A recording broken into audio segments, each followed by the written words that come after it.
Oh, we are in. Welcome, Hi, how you C guys doing? Pudding. Amazing. Not as well as you, Yeah, I'm I gonna don't know, man. bet. My heart is racing. I bet. I don't participate in tournaments very often, but Kodo is my husband, and he said they needed a fifth, so here I am. And here you are. Yeah, Now, I'm gonna reach out to the chat here. It says that you went 5 games on Melio out of the 6. yeah.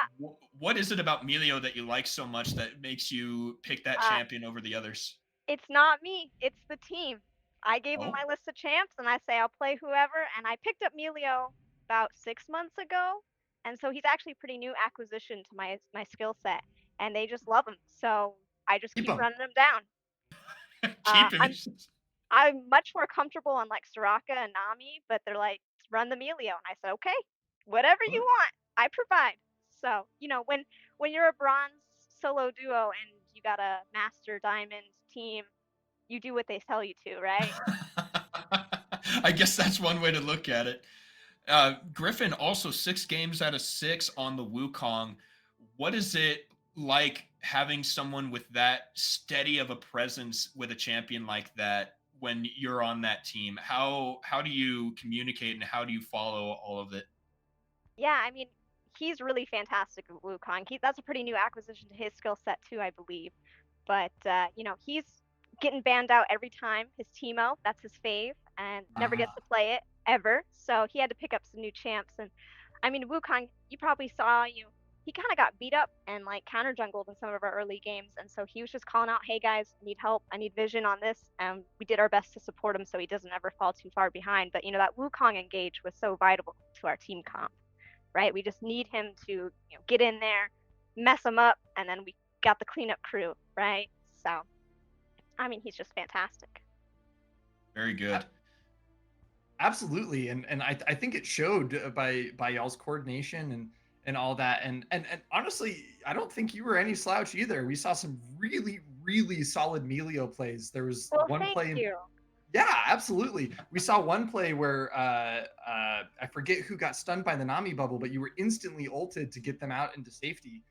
What's Yeah. it like being in the voice comms with Team Unknown? What's the atmosphere like? For me, it's stressful because I am not used to that Sure. environment, but it's so much fun. I mean, I know all these guys, they're a great gang, super fun. And one of them's my husband. So, it's always a good time playing side by side. And I know that before they've had a different shot caller, but this time Valentine was taking all the shots and telling us what to do and when to do it. And honestly, that takes like it's stressful because he's barking orders, but it takes a lot of stress of thinking out of it. It's just he says go and you say when and where, right? He says jump, you say how high, and Yeah. it's really easy in that sense. But it's good energy, and I like it. I learn a lot playing with him and playing with them because they'll kind of explain in between plays like, hey, here's why we're doing this, or after games, here's why we did that. So for me, it's very educational, even if a little stressful. Sure. Sure. And I think that skill that shines through um when you got those great comms, things like a solo duo bronze melts away and Yes. builds into something brand new, which is a tournament winner. Yeah. No, I feel that. I feel like I'm definitely elevated by the team. So Shazbot and I were talking through the cast about how close the game was the entire time. Was there any point when you and the team knew that you were going to win, or were you just as wary about how close they were the whole time? I mean, that win point was the Seraphine ult, right? That Hue went in, the whole team there, and like before that though, we were sweating bullets. But that Seraphine ult just turned the game, So right? it wasn't getting Dragon Soul right after getting the Baron. It wasn't that fight. It was that Seraphine ult. You were still Yeah, sweating I up think until so. that moment. Yeah, I mean, they had us pushed under turret. We were debating like who can back and when. Like, so you gotta stay, you gotta stay. Like, I gotta back, I gotta go get an item, and then I'll relieve you of duty essentially, watching that mid turret. And then they stepped up a little too far and got caught, and it was like, wait, go. Wow. So Terrific. Well, that's everything from me. Shazbot, any other questions? Just well played. Just incredible game.